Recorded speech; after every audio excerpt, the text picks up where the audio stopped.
పిఠాపురాన్ని పవన్ కళ్యాణ్ వంగగీత పోటీ పడుతున్నారు MLA seat కోసం. ఎవరు గెలుస్తారు? అఫ్కోర్స్ పవన్ కళ్యాణ్. ఎందుకని పవన్ కళ్యాణ్? ఎందుకనంటే పిఠాపురం పెట్టిందే పవన్ కళ్యాణ్ పేరు. ఇంకా అంతే, ఇంకా తిప్పి చూసుకోకర్లేదు. పిఠాపురం అంటే పవన్ కళ్యాణ్, పవన్ కళ్యాణ్ అంటే పిఠాపురం. అంత అంటే నా పోటీ అంటేనే అంతవరకు వెళ్ళిందనంటే గెలిస్తే ఎలా ఉంటుంది అంటారు? ఒక్క రిధమ్ చూసుకునే అవసరం లేదు. ఒక పిఠాపురంలో ఒక అత్యధిక మెజారిటీతో 70-80 వేలు మెజారిటీ పై మాటే తప్ప కిందది ఏమీ ఉండదు. డెఫినెట్లీ. వాసవి ఆన్లైన్ సర్వీసెస్ మా వద్ద పాస్పోర్ట్ వీసా సర్వీసెస్ కలవు. వీసాలో 99% అప్రూవల్ సక్సెస్ రేట్ ఉంది. Please contact 8019482544. పవన్ కళ్యాణ్ కొంతమంది ఏం చెప్తున్నారంటే లోకల్ కాదు అంటున్నారు. లోకలా? ఇప్పుడు పోటీ చేస్తున్న ఎంపీ వంగ గీతది లోకల్ కాదు కదా. ఎక్కడ అమలాపురం దగ్గర కొత్తపేట అక్కడ ఆవిడ ఇక్కడ వచ్చి ఇక్కడ పోటీ చేయలేదా లాస్ట్ టైం ప్రజారాజ్యం పోటీ చేసినప్పుడు? అలాగే పెండం దొరబాబు గారు ఉన్నారు. ఇది ఇంకా కొంతమంది ఎదురాతన నాయకులు ఉన్నారు. వాళ్ళు కూడా ఎక్కడెక్కడి నుంచో కాదు కదా.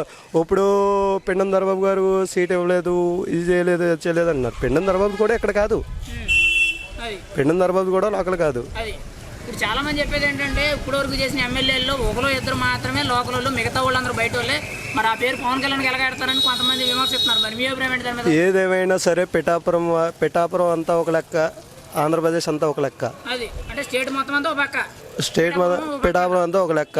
ఎప్పుడు కొత్త వాళ్ళని ఆశీర్వదిస్తాం ఖచ్చితంగా. మరి ఈసారి కొత్త వాళ్ళని పవన్ కళ్యాణ్ ఆశీర్వదించి తిరుగుతారా? పవన్ కళ్యాణ్ కొత్తవాడే, ఇంక పాతవాడే.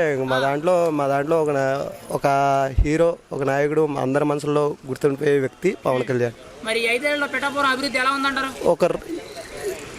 మీరు చూసిందే కదా, గత 5 ఏళ్ల పాలనలో ఒక వైసీపీ ప్రభుత్వం ఏం చేసిందని. సంక్షేమ పథకాలు ఇస్తేనే మనకు అభివృద్ధి కాదు. సంక్షేమ పథకాలు ఏం కాకపోతే వేరే గవర్నమెంట్ వస్తుంది. సంక్షేమ పథకాలు అనేది అభివృద్ధి కాదు. ఒక రోడ్లు వేసాడా, ఒక ఉద్యోగ అవకాశాలు వచ్చినాయా, లేదంటే ఇతరత్ర కంపెనీలు తీసుకొచ్చారా, దేనికి ఎలా? ఒక విద్యార్థులకి ఉన్నారు, వాళ్ళకి ఫీజు రియంబర్స్మెంట్ తీస్తాడు, ప్లస్ ఇంకా స్కాలర్షిప్స్ తీస్తాడు. ఇంకోటి ఏంటంటే మనకి మెగా డిఎస్సి అన్నాడు, ఇది అన్నాడు. డిఎస్సి విద్యార్థులకి అది కూడా ఇది లేదు. అలాంటిది ఇంకా అభివృద్ధి ఎక్కడ ఉంది? ఇక్కడ ఉద్యోగస్తుల్లో కూడా అభివృద్ధి లేదు కదా.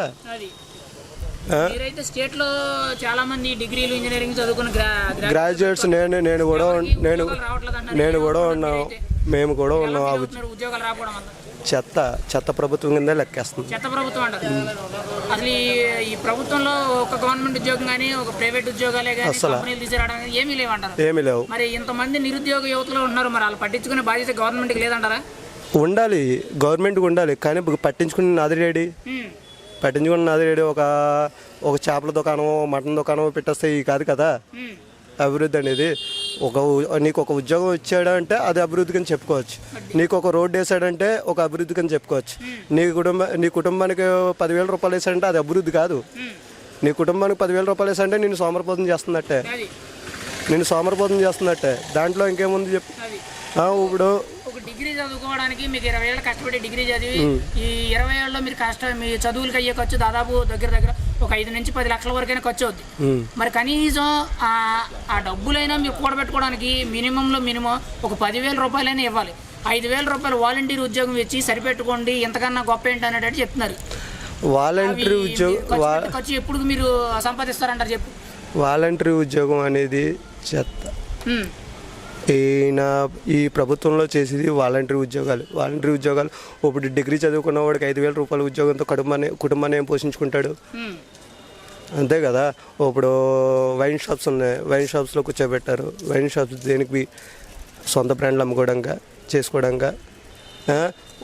ఒకనొక టైంలో, కరోనా టైంలో టీచర్స్ని కూడా పెట్టి, ప్రభుత్వ ఉద్యోగాలు టీచర్లను కూడా పెట్టి నడిపించిన రోజులు కూడా ఉన్నాయి. ఈ ప్రభుత్వంలో పెద్ద పెద్ద పదవులు ఎంఆర్ఓలు కానీ విఆర్ఓలు కానీ టీచర్లు కానీ వాళ్ళ స్థాయి పనులు కాకుండా మద్యం షాపుల దగ్గర సినిమా హాల్ దగ్గర టికెట్లు అమ్మడానికి మద్యం దగ్గర కాపలా ఉండడానికి అంటే వాళ్ళ స్థాయి ఏదనేది గుర్తించకపోవడమో లేకపోతే వాళ్ళు ఎందుకు అలాగా తక్కువ చేసి ఈ ప్రభుత్వంలో వాళ్ళని అలా చేశారంటారు. పవన్ కళ్యాణ్ గారి సినిమా అవుతే సినిమా థియేటర్ల దగ్గర టికెట్లు ఎక్కడానికి మద్యం షాపుల దగ్గర డబ్బులు లెక్కెట్టడానికి లేదా కాపలా కాయడానికి టీచర్లు పెట్టించారన్నట్టు జరుగుతుంది. అసలు ఇదంతా కరెక్టేనంటారా?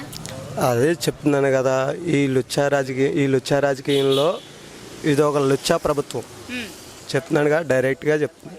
లుచ్చా రాజకీయంలో లుచ్చా ప్రభుత్వం, లుచ్చా సీఎం, మిగతాది ఇంకోటి మాట ఏమీ లేదు. ఇంకా అంతే. ఈ ప్రభుత్వాన్ని ఖచ్చితంగా మార్చుతారా? డెఫినెట్లీ మార్చుతారు. పవన్ కళ్యాణ్ అన్న కన్ఫర్మ్ గా కన్ఫర్మ్ బల్ల గుద్దు కాదండి, ఏది గుద్దన్నా గుద్దు చెప్తాను. పవన్ కళ్యాణ్ కన్ఫర్మ్. కన్ఫర్మ్ అన్న. గ్లాస్ అన్న, గ్లాస్. మరి మీరు ఒక్కలే ఓటేస్తారా లేకపోతే మీరు ఒక ఇద్దరిని మార్చి ఓటేస్తారా? నేను మార్చక్కర్లేదన్న, ఎలాగో మారిపోయారు. ఈ ప్రభుత్వం చూసి మారిపోయారని అందరూ ప్రభుత్వం చూసి మారిపోయారు. అంటే ఇంకా చాలా మంది ఏమన్నారంటే కొంతమంది మాకు పింఛన్ అవుతుంది, సరిపోతుంది, విద్యాదీవెన అవుతుంది, అమ్మ కూడా అవుతుంది, ఇంకెంతకన్నా ఇస్తారు అని అనేటట్టు మాట్లాడుతున్నారు. మరి వాళ్ళందరూ మారినట్టే కదా. పింఛన్ అన్న మామూలుగా ఇంట్లో వాళ్ళు లేడీస్ ఏమనుకుంటున్నారు, ఆ డబ్బులు ఇచ్చేస్తున్నారు అనుకుంటున్నారు. మన జెంట్స్ బయటికి వెళ్ళి కష్టపడితే తెలుస్తుందన్న. పెట్రోల్ అన్న ఆయిల్ ప్యాకెట్ అన్న మనమే తెస్తాం. 90 రూపాయలు ఉండే ఆయిల్ ప్యాకెట్ 200, 150 అలా చేశారన్నది. అంటే సరుకుల మీద ప్రతి దాని మీద సుడి తిప్పిస్తున్నాడు అన్న. జనాలు అది గుర్తించలేకపోతున్నారంటారా ఇలాంటి దరిద్రాలని? గుర్తించే కదన్నా, మరి గ్లాస్ వేద్దారు అనుకుంటున్నాం మేము. అది ప్రజలు ఎవరు ఓపెన్ అవ్వట్లేదు, రోడ్ల మీద వచ్చి కనీసం ఒక మాట కూడా మాట్లాడతారు, అడుగుతుంటే భయపడిపోతున్నారు. భయపడతారన్న, ఈ ప్రభుత్వం అలా ఉందన్న. ఏమన్నా అంటే మాట్లాడితే ఎత్తుకెళ్ళిపోతున్నామని మాట్లాడుతున్నారు. అదన్నా, నన్ను ఎత్తుకెళ్ళలేరన్న. మాకు మా ఉదయం ఉన్నారు, మా పవన్ కళ్యాణ్ ఉన్నారు, మా వెనకాడ పవన్ కళ్యాణ్ ఉన్నారు. అదన్నా ఖచ్చితంగా అయితే మీకు వాళ్ళ గెలుపు కోసం మీరు పాటు పడతారంటారు? పాటు పడతామన్నా. అది ఫైనల్ గా 24 పిఠాపురం ఎమ్మెల్యే ఎవరన్నా? Confirm Pawan Kalyan. Confirm Pawan Kalyan. Doubt లేదన్న. అది గుర్తు గ్లాస్.